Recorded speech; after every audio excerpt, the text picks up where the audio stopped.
Dando continuidade às nossas aulas de teoria musical conforme o concurso, hoje nós vamos para a nossa aula de número 21 e vamos falar sobre vozes, seguindo o capítulo 4 do segundo volume do método da Maria Luísa Matos de Prioli.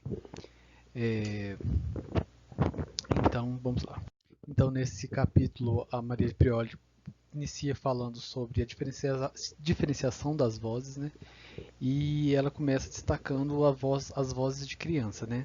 Que geralmente a voz só se fala voz de criança porque a voz infantil ela não tem muita diferença. Vocês não vão perceber a diferença de timbre, mas não de altura. Então ela fala também que se essa voz ela for se ela tiver projeção, tiver as características que se espera de um cantor, ela pode ser educada e ser utilizada tanto para música solista, né, para transformar a criança em um cantor, quanto para cantar em corais, né. É,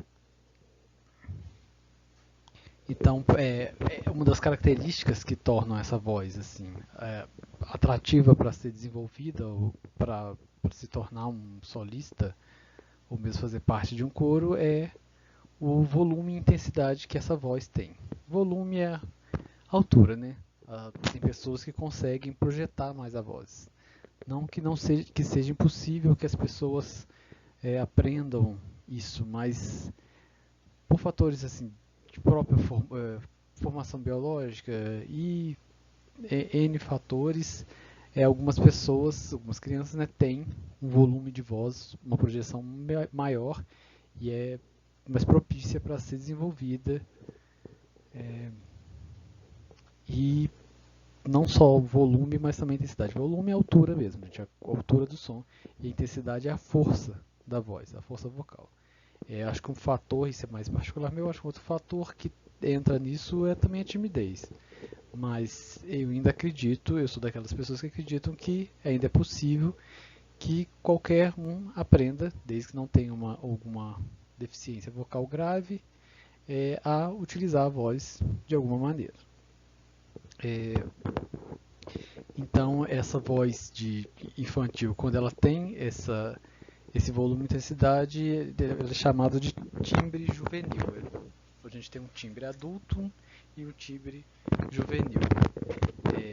Que, como eu falei, então a criança ou o próprio adulto, ela pode trabalhar a voz para trabalhar como solista, né? Aquela pessoa de destaque numa ópera, por exemplo, ou no próprio coro, né, fazendo as partes solistas, ou cantando individualmente, ou ela pode fazer parte do coro, do coral, compondo as vozes, todas que nós vamos ver a seguir. Então, nos adultos, né, as vozes se dividem em masculinas e femininas, e quando educadas são classificadas conforme a sua tessitura e principalmente conforme o seu timbre. Por que educadas? Porque se você não tiver noção de altura, de solfejo, conseguir ouvir o que você está cantando, você não vai conseguir fazer bom uso da sua voz, encaixar ela no aprender sobre projeção de voz, etc e tal. Então, tem uma forma de se projetar a voz, geralmente o canto coral, ele tem as particularidades, seja para canto erudito, que é o que a gente costuma falar que é a de música clássica, e também tem para canto popular, mas aí é respeitando a altura que a gente já vai ver a seguir, na, da, de onde a voz consegue chegar, né, do mais grave até o mais agudo. Então a tessitura da voz consiste no conjunto de sons que ela pode emitir naturalmente, isto é, sem esforço. Então, se uma pessoa consegue chegar até uma nota grave bem confortável, a partir do momento que ela tenta cantar mais grave e começa a machucar a garganta, por exemplo, ela já está saindo da tessitura dela. Então a tessitura seria a distância, né, do grave até o agudo, a nota mais grave, a nota mais aguda que a pessoa alcança na voz sem nenhum esforço, sem se esforçar, sem machucar a garganta, sem sentir desconforto. É claro que a própria educação musical, né, do cantor vai fazer com que ele consiga alcançar mais notas e sem muito esforço, sem se machucar, mas isso depende novamente da questão da educação da voz. É, então, o timbre é a principal qualidade da voz. É pelo timbre que distinguimos a voz de cada um em um grupo de pessoas. Quer dizer que nosso timbre é uma coisa muito particular. Geralmente o canto erudito é mais difícil porque você tem toda uma assim de identificar a diferença, porque você tem toda uma técnica para que as vozes se encaixem e fiquem bem próximas, né? Para compor ali o grupo, para ficar bem uníssono. Mas a gente sabe que cada pessoa tem uma característica ali da voz que é diferente. Isso é chamado de timbre. É o que diferencia, por exemplo, um instrumento de outro. Um saxofone, um trompete, eles podem estar tocando a mesma nota, na mesma altura, na mesma afinação, mas pela conformação é, da engenharia dele ali, eles emitem um som um pouco diferente, uma qualidade de som um pouco diferente. Isso acontece com a voz justamente também por isso. Cada um tem uma particularidade, um tamanho de garganta, a formação das pregas vocais, a, a posição dos dentes, o tamanho da boca e etc. É, isso pode influenciar no timbre.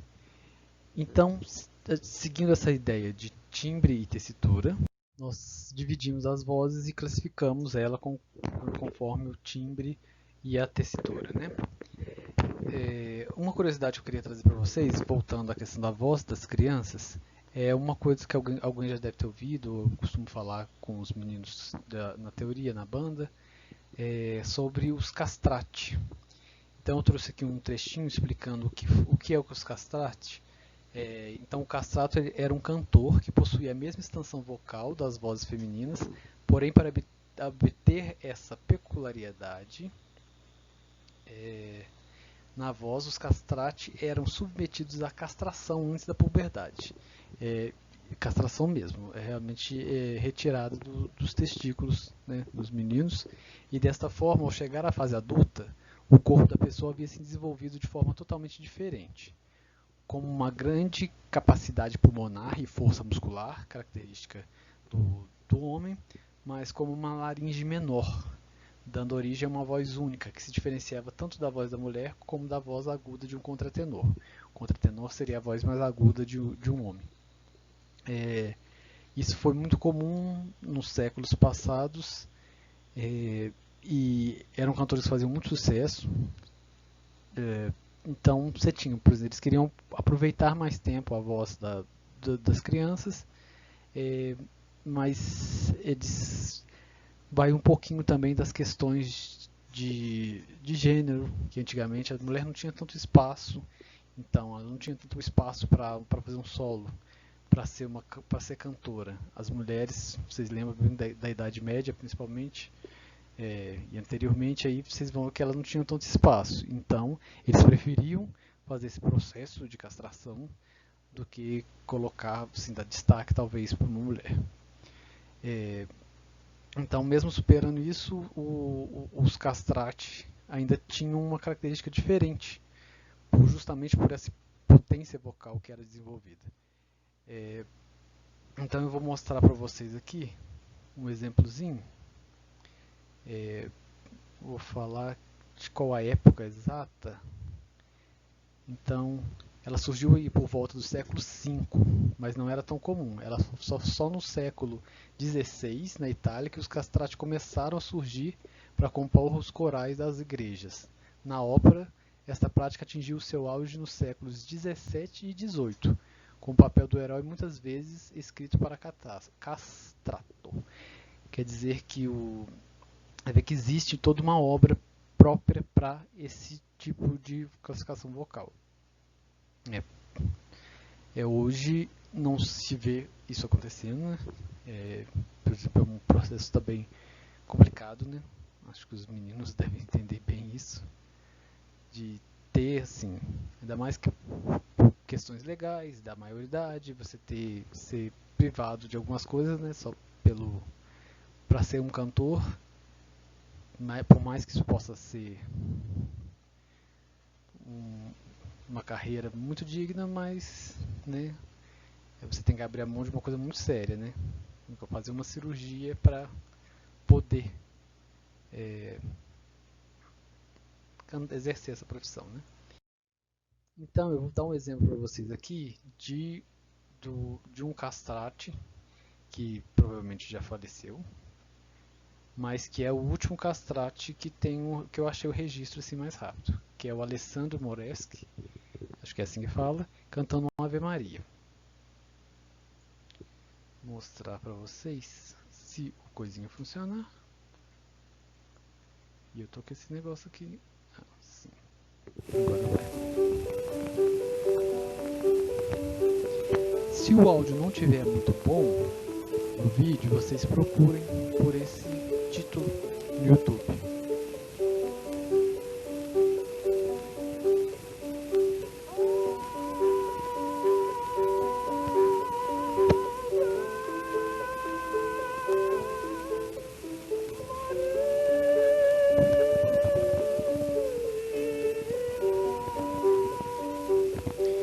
Vocês reparam que a gravação é bem chiada, foi uma gravação bem antiga.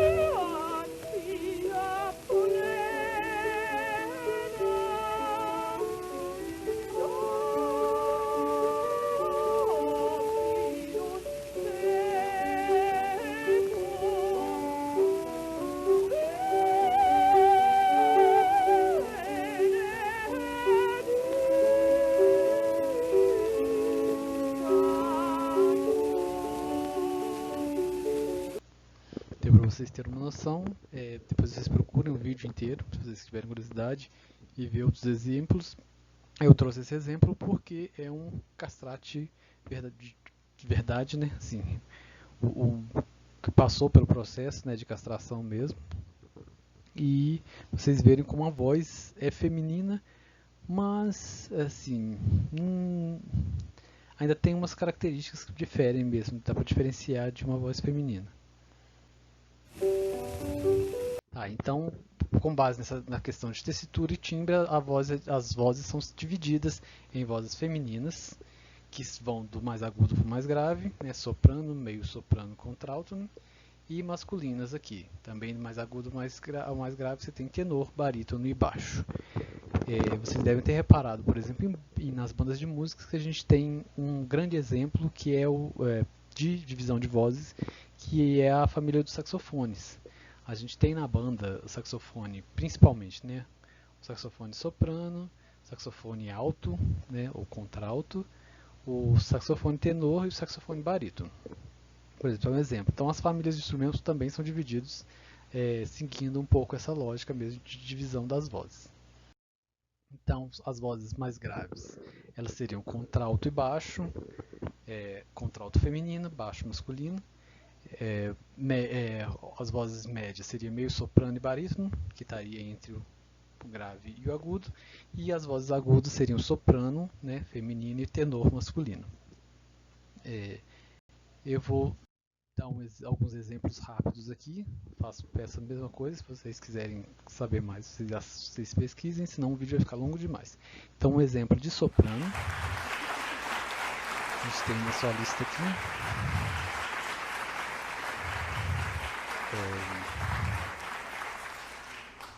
Espero que não demore muito a começar, porque não tem como adiantar.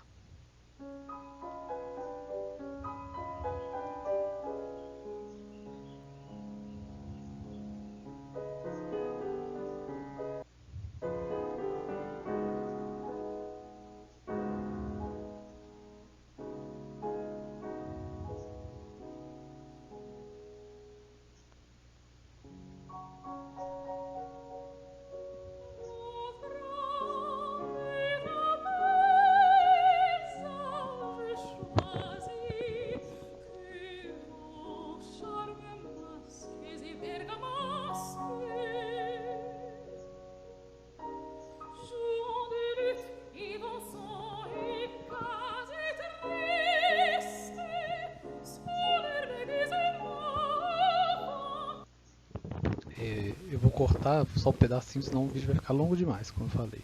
Agora é um exemplo de uma cantora contralto, um vídeo um pouco mais antigo, para vocês ver se vocês conseguem de diferença. Eu não coloquei um exemplo de mezzo-soprano, só para vocês verem os extremos, né? Soprano e contralto. Seria o grave das vozes femininas.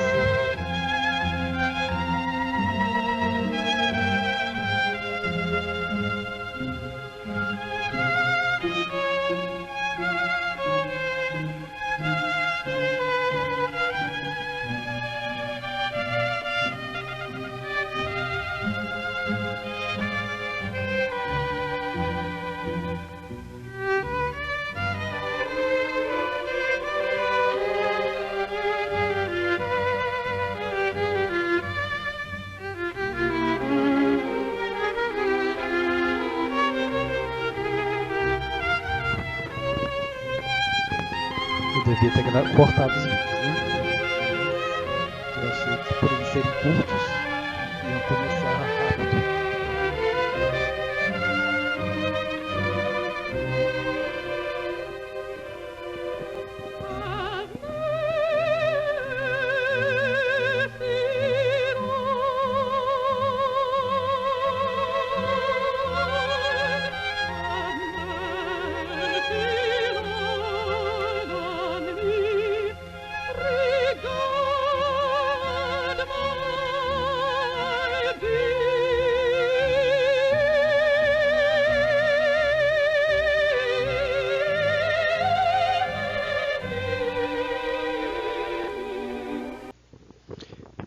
Esse foi o exemplo de uma contralto. Peço para vocês ouvirem mais, para vocês verem, conseguir notar a diferença delas, né? Agora eu vou mostrar um exemplo de cantores tenores. A voz masculina é mais, assim, comumente mais aguda.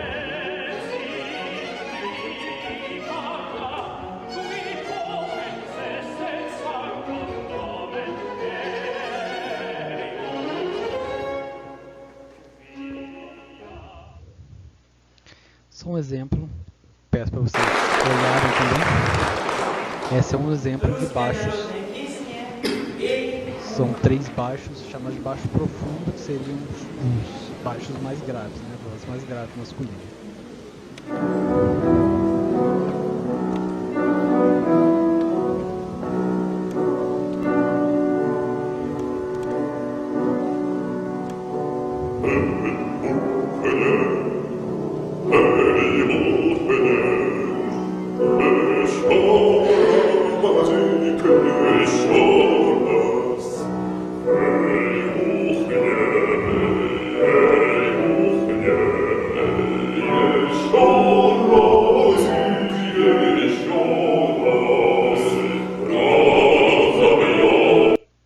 Eu não vou mostrar muito não, para deixar vocês curiosos e instigados a procurarem mais para ouvir essas vozes e ouvir as outras, que são a mezzo-soprano e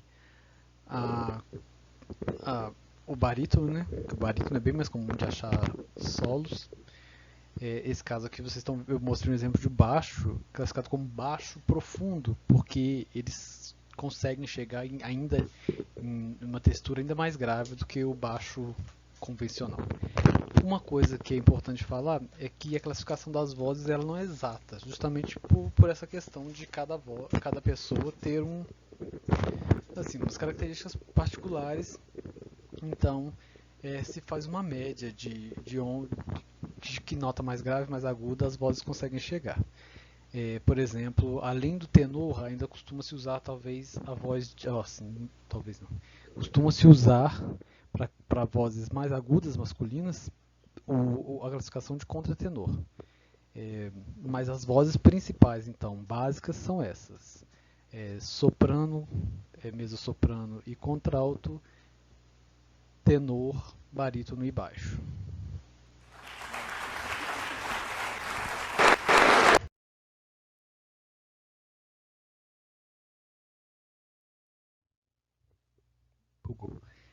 Então aqui é o exemplo da extensão vocal, né, dessas vozes. Então das vozes femininas seriam escritas, né, na clave de Dó, né, para facilitar a leitura. Geralmente as partituras que eu conheço, geralmente o tenor também está escrito na clave de Sol, mas aqui a Maria de Prioli demonstrou na clave de Fá, talvez para representar a altura correta, né, da voz, assim, né? Qual é a altura certa. Então aqui tem, por exemplo, que a extensão do soprano é de Dó, né, de Dó 3 ao Lá 5, e aqui a gente tem as outras vozes, né, descendo uma terça abaixo cada uma. E a mesma coisa para as vozes masculinas. Então as vozes masculinas, elas são escritas na clave de Fá justamente porque elas conseguem soar mais graves do que a voz feminina. Mas se vocês repararem, por exemplo, elas começam nos lugares próximos, por exemplo, soprano começa em Dó, no Dó 3, o tenor começa no Dó 2, então ele está bem próximo, né? Estão bem próximos. Aqui também, meio soprano no Lá, barítono no Lá, contralto no Fá, baixo no Fá. E como eu falei, essa é uma classificação média, geralmente pode variar de acordo com as particularidades das pessoas. Mas aí num teste de voz, se vocês se encaixam dentro dessas tessituras confortavelmente, então provavelmente vocês preenchem, vocês seriam classificados dentro dessa classificação de voz que enquadra a sua tessitura vocal. Então eu já falei anteriormente, vocês viram que tem uma correlação, né? São vozes, essas vozes que têm correspondência, elas são chamadas de vozes correspondentes, soprano com tenor e etc. Então lá, as vozes correspondentes são separadas por intervalo de oitava. Então você tem, igual eu falei, na soprano, você começa no Dó 3, né? Na nota Dó 3, e no tenor você começa no Dó 2. Então é uma oitava abaixo. Depois eu vou mostrar de vocês de novo lá na frente sobre o que é Dó 1, Dó 2, Dó 3, para ficar mais fácil de vocês entenderem. Mas vocês entenderem que é uma oitava abaixo do outro, mas elas são correspondentes justamente porque elas têm uma relação, né? Assim, de proximidade, né? Mas antigamente, cada voz ela usava uma clave diferente. O baixo usava Fá na quarta linha, o barítono Fá na terceira linha, o tenor clave de Dó na quarta linha, a contralto clave de Dó na terceira linha, meio soprano clave de Dó na segunda linha, e só a soprano usava a soprano usava clave de Dó na primeira linha. Ninguém usava nem clave de Sol. Por quê? Ninguém usava clave de Sol, certo? Justamente porque para facilitar a escrita. Se você usar tudo clave de Sol, por exemplo, se for escrever a voz de baixo na clave de Sol, as notas vão ficar muito lá embaixo, escrita muito lá embaixo. Então, se escrevendo assim, em claves que deixam a leitura mais fácil, seria melhor. Só que atualmente não se usa tanto, então consegue-se enquadrar essas escalas na clave de Sol e Fá, e elas se tornam assim, notas não verdadeiras, né? Assim, não estão idênticas ao que elas representam nessa questão de altura de nota mesmo. Elas acabam sendo transpositores, ou de oitava, geralmente de oitava, né? Depois nós vamos estudar mais sobre isso. Aí, convém observar que as notas escritas em linhas têm o seu uníssono escrito também em linhas, seja qual for a clave. As notas escritas em espaços têm também o seu uníssono escrito sempre em espaço. Quer dizer que aqui está representado clave de Sol, o Sol na clave de Dó na primeira linha, Dó, Ré, Mi, Fá, Sol, e assim por diante, em todas as claves, o Sol, esse Sol aqui, da segunda linha da clave de Sol, é escrito em linhas. E o mesmo vale para o Fá, que vai aparecer nos seus correspondentes tudo escrito em espaço. Ou a mesma coisa para outras notas. É só uma coisa talvez para facilitar a leitura. Quer dizer que sempre que você lê a nota em claves diferentes, ela sempre ou vai, se ela estiver em linha numa clave, se lê em outra, ela vai continuar em linha. Se você estiver no espaço e você lê em outra clave, ela vai continuar em um espaço. Então, por hoje é isso.